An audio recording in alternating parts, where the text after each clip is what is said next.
Document आहे, याच्यावर लिहिलेलं आहे महाराष्ट्र सरकार वर्ग 2 ची जमीन SC समाजाचे गोरगरीब लोकांसाठी राखीव जमीन दुसरा कोणाच्या नावावर ट्रान्सफर होऊ शकत नाही जोपर्यंत तहसीलदार आणि कलेक्टर साहेब मेहरबान होत नाही तो ट्रान्सफर होत नाही। हे डॉक्युमेंटवर हे शब्द लिहिलेला आहे आणि याच डॉक्युमेंटवर संजय शिरसाट साहेबांच्या 2 मुलांचं नाव आहे, ज्यांच्या नावाने ती 10 एकर जमीन हे पालकमंत्री साहेबांनी आपल्या खिशात टाकली। मोर्चा काढायचा होता तर महाराष्ट्र सरकारच्या विरोधात काढायला पाहिजे होतं, पण त्यांना आपल्या मंत्र्यांना वाचवायचं होतं। आपल्या इश्यू जे मेन मुद्दा आहे त्यांच्या कोट्यवधी रुपयांच्या प्रॉपर्टीच्या बाबतीत ते डायव्हर्ट करण्यासाठी संजय शिरसाट साहेबांनी त्यांना माहीत आहे हे लोकांना आपण पैसे दिले तर हे काही करतील आणि तसं केलं त्यांनी। लाखोंच्या संख्येने येणार आहे लोक आणि आज सगळं समाजाला कळलेलं आहे की दलित चळवळ जे आहे, दलित मूवमेंट जे आहे ते खूप चांगल्या कामासाठी स्थापित करण्यात आली होती, पण अशा प्रकारचे घाणेरडे लोक त्याच्यामध्ये जेव्हा शिरतात तर कशा प्रकारे ते मूवमेंटला कसा कमजोर करण्यात येते आज त्यांनी सिद्ध करून दाखवले।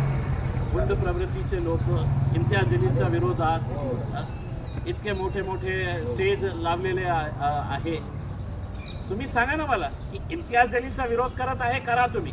पोलिसांवर दबाव टाकून तुम्ही आणि तुमच्या मंत्र्यांनी पोलिसांच्यावर दबाव टाकून माझ्यावर ॲट्रॉसिटीचा केस केला, मी फेस करेल, मी पळून जाणारा माणूस नाही आहे।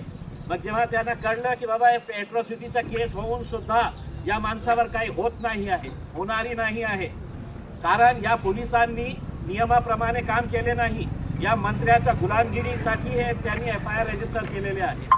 मग जेव्हा त्यांना हे कळलं तर त्यांनी डिफॉमेशन केस की आमचे मंत्री इतके आहे, चांगले आहे, की ते स्वच्छ स्वभावाचे आहे, काही भ्रष्टाचार केलेले नाही आहे, हे पण कोर्टामध्ये फेस करण्यासाठी तयार आहे।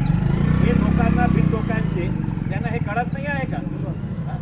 एकदा FIR झाल्यानंतर काही नियमावली असते, काही प्रोसिजर असतं की नाही मोर्चा बडा काढला तर इम्तियाज जलील अरेस्ट होणार कसं, त्यांना माहीत आहे, मलाही माहीत आहे, त्यांच्या समाजाला माहीत आहे, महाराष्ट्राला माहीत आहे पैसे कुठून आले होते।